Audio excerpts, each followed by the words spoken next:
मनोज शर्मा, आप देख रहे हैं एसपी 9 न्यूज। स्वागत है आप सभी का आज की इस बड़ी खबर में। और बड़ी खबर की शुरुआत एकनाथ शिंदे से। जी हाँ, क्या ईडी की कार्रवाई अब एकनाथ शिंदे पर भी हो सकती है? और क्या शिंदे के हाथ से मुख्यमंत्री कुर्सी जाएगी? दरअसल कैसे जाएगी और कैसे एकनाथ शिंदे अब फंसते चले जा रहे हैं? उद्धव ठाकरे ने मोर्चा संभाल लिया है। उद्धव ठाकरे के राइट हैंड संजय राउत माने जाते थे और संजय राउत की गिरफ्तारी के बाद उद्धव ठाकरे तिलमिला उठे हैं। ऐसे में उन्होंने कह दिया है कि अब तो कसम खा ली है कि शिंदे सरकार को गिरा करेंगे।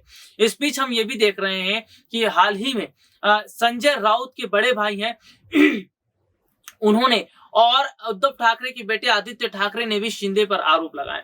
उन्होंने कहा कि शिंदे, आज एकनाथ शिंदे जो है, उन्होंने जिस तरह से बगावती तेवर अपनाकर अपनों के साथ धोखा किया है, इस धोखे को बर्दाश्त नहीं किया जाएगा। अभी हाल ही में एकनाथ शिंदे ने बयान दिया और भरे मंच पर उन्होंने कहा कि महाराष्ट्र में आजकल बहुत ज्यादा भोंपू बजा करता था। जी हाँ, और वो जो भोंपू है अब बंद हो गया है क्योंकि वो भोंपू जेल में चला गया है। संजय राउत की बात कर रहे थे, वो कह रहे थे कि संजय राउत अब जेल में चले गए तो लाउड स्पीकर जो है अब वो बंद।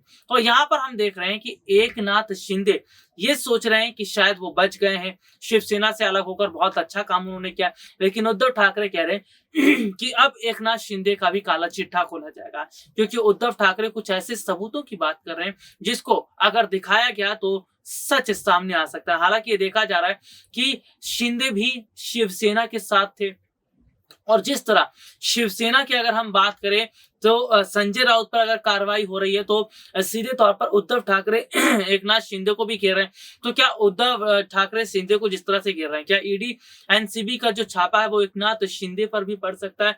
क्या एकनाथ शिंदे से भी कई बड़े सबूत निकल सकते हैं? क्योंकि यहाँ पर महाराष्ट्र में हम ये देख रहे हैं कि उद्धव ठाकरे ने एकनाथ शिंदे के खिलाफ मोर्चा खोल दिया है। या तो एकनाथ शिंदे जो है वो उद्धव ठाकरे का गुस्सा देखकर, महाराष्ट्र का माहौल देखकर, या तो वो खुद बीजेपी का साथ छोड़ देंगे, खुद मुख्यमंत्री पद छोड़ देंगे, शिवसेना के साथ आ जाएंगे। और अगर नहीं आते हैं शिवसेना के साथ तो शायद उद्धव ठाकरे, जो बड़े राज जिसे बताया जा रहा है कि उद्धव ठाकरे ने कहा कि अभी तो शुरुआत है, और उद्धव ठाकरे ने कहा कि अब कई बड़े राज को उजागर किया जाएगा जो कि बीजेपी ने उनसे किस तरह से उन्हें घूस देने का काम किया, बीजेपी ने किस तरह से उन्हें लालच दिया और बहलाया फुसलाया। झारखंड में हम देख रहे हैं कि हेमंत सोरेन की सरकार गिराने का बहुत बड़ा मामला सामने आया, जिस तरह से बीजेपी विधायक के पास इतने बड़ी नकदी बरामद हुई है।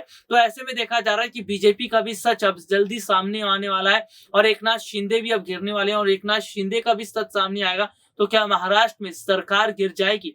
और जिस तरह से शिवसेना ने अब शिंदे सरकार गिराने का दम ले लिया है और जिस तरह से वो ठान रहे, तो क्या वाकई माहौल बदल रहा है? महाराष्ट्र में वही खेल शिवसेना रचेगी जो बीजेपी ने रच दिया था? आज के लिए इतना ही, आपसे फिर दोबारा मुलाकात होगी, तब तक के लिए इजाजत दीजिए, नमस्कार।